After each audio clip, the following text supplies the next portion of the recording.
last time I heard this song was 11 months ago. Those were happier times. Times where our relationship was less convoluted. When we didn't have to wrestle each other for the answers. Those times were better. He didn't used to be at all this way. He was soft-spoken and shy, though he never failed to make me laugh with his sharp wit. He had a way with words, and was, on occasion, quite charismatic, though just as often clumsy and childish. We spent our days together, side by side, walking past dingy stores and nameless restaurants, wasting our time going into antique shops just to look around and not buy anything. Those were the days filled with laughter and inside jokes and flirty squabbles, short yet timeless.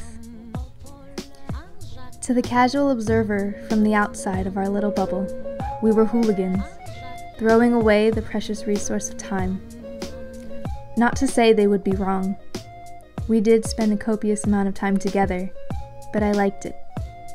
I liked him. We were children again, liberated from responsibility and burdens from adult life. He was good for me then. After all, we didn't have our arguments or our fights. No petty anger, no lit fuses. It was just the two of us. Just the two of us alone.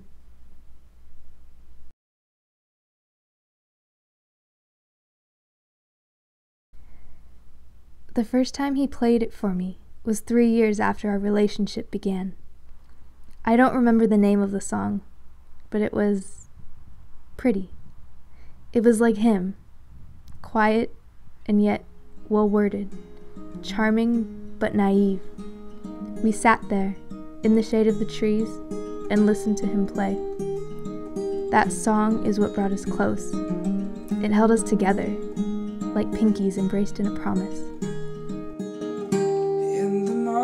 When I wake and the sun is coming through, oh, you fill my lungs with sweetness, and you fill my hair with you. Shall I write it in a letter? Shall I try to get it done?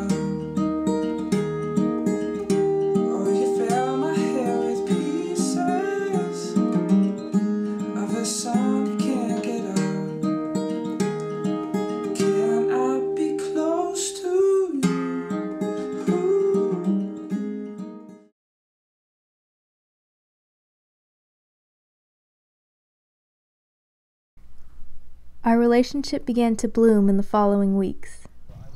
The song was a dedication, like the words that littered the otherwise blank opening pages of a book.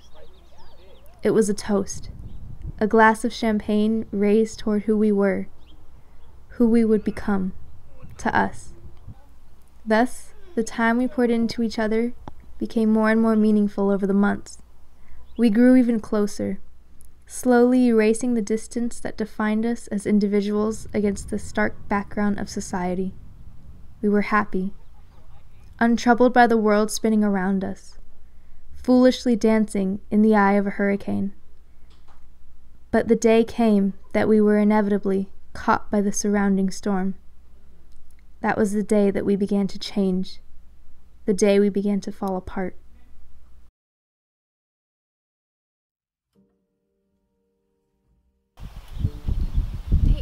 What did you want to talk to me about? Do you love me? Of course I do.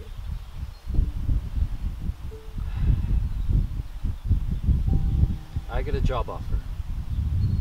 It's not long term, but the pay is amazing, and I think it's what we need.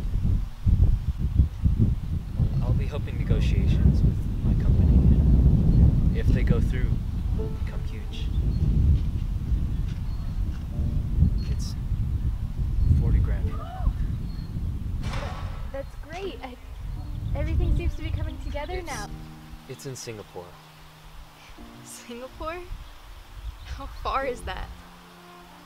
It's far. It's where the other company is.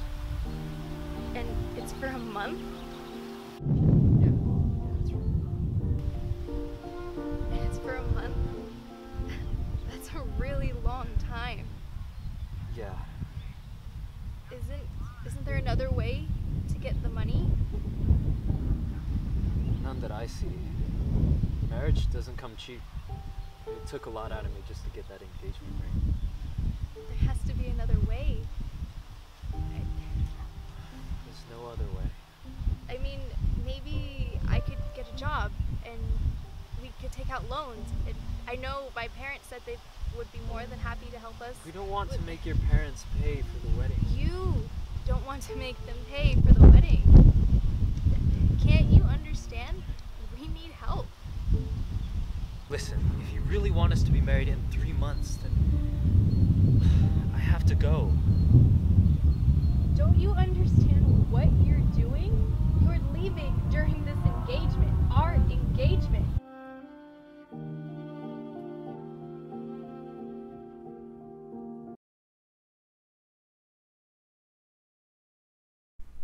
In the days leading up to his Singapore trip, what was supposed to be the best time of our lives became the first low point. That was our first confrontation, the first bump in the road, or rather, it was the first time we hit the brakes. Hard. Better to stop than to crash.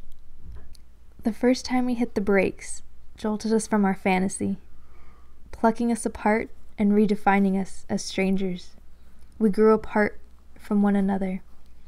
The little things that gave dimension to our relationship began to slip away.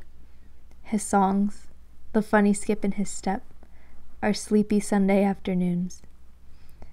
That song that was our relationship was, at this point, almost unheard. He no longer played it for me, and when he did, the notes became sour and dry. Slowly but surely, we began to wither. He came back from his trip. He was a different person. No longer the soft-spoken, witty man I loved. Now the victim to his own selfishness, distorting the image of the woman he once loved. He became cold and inconsiderate. He compromised, stumbling home in the early hours of the morning, smelling of whiskey. He left the house for days at a time, leaving me alone to my thoughts, and leaving room for doubts to fester. There was a tension between us, as if the both of us wanted to speak to the other, but we were too afraid to, and instead tamed our lips and contained the emotion and questions we had for one another inside. Neither of us spoke, even when we happened upon one another in the same room. We just looked past each other and kept going, so we said nothing, until the night that the tension broke like the snapping of a rubber band.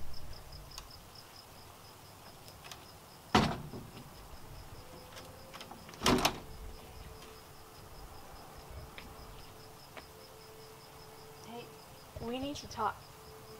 You haven't talked to me in ages.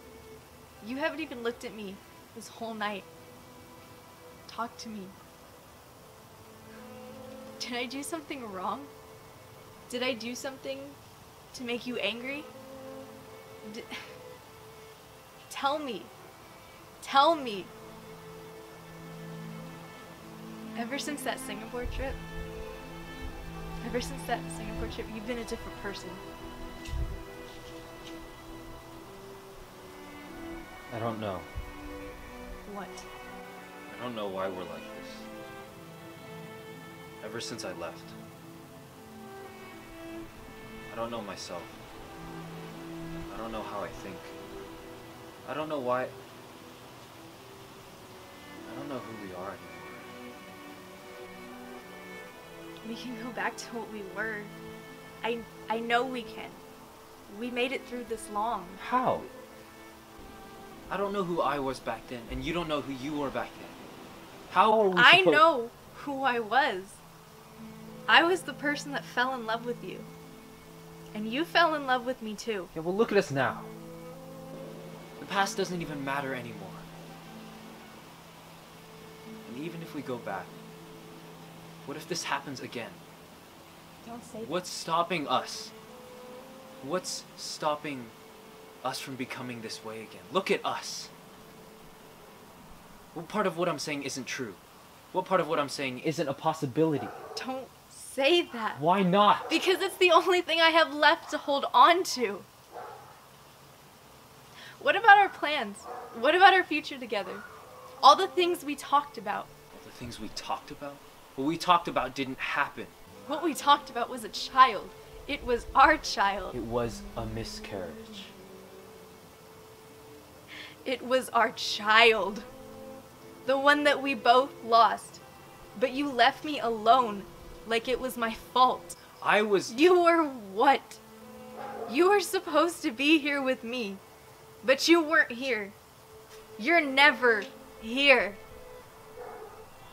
You think I didn't feel anything? I was trying to put my life back together. I was trying to survive. What would you have me do? What would I have you do? What about me? You don't think I didn't feel anything? You don't think I didn't suffer? Yeah, well, I had a lot on my plate as it was. Aren't we supposed to be a team? If I hurt, shouldn't you be there for me? The same way I would be there for you? That was the end. After the party, we had our first moments together. Our first moments together in a long time. We both knew. We knew that there was no going back. On the ride home, neither of us bothered to disturb the silence, but rather dwelled in the last moments of each other's company. It was bittersweet, sitting side by side, not saying anything to each other, and yet knowing that we would never say anything to each other again. The last night we spent together was much the same way. We spent it alone, alone in the same room, alone in the same bed. I don't feel sad, or angry, or betrayed. I feel surprisingly calm, and almost numb, as if I am free falling through the clouds. It's been years since my mind was this clear, a sharp, stunning clarity, contrasted with the hazy, yellow fog I had been stumbling through before. For the first time, I know, walking away, leaving, making the decision I fled from for years, the choice I need to make, saying hello to the bittersweet taste of goodbye.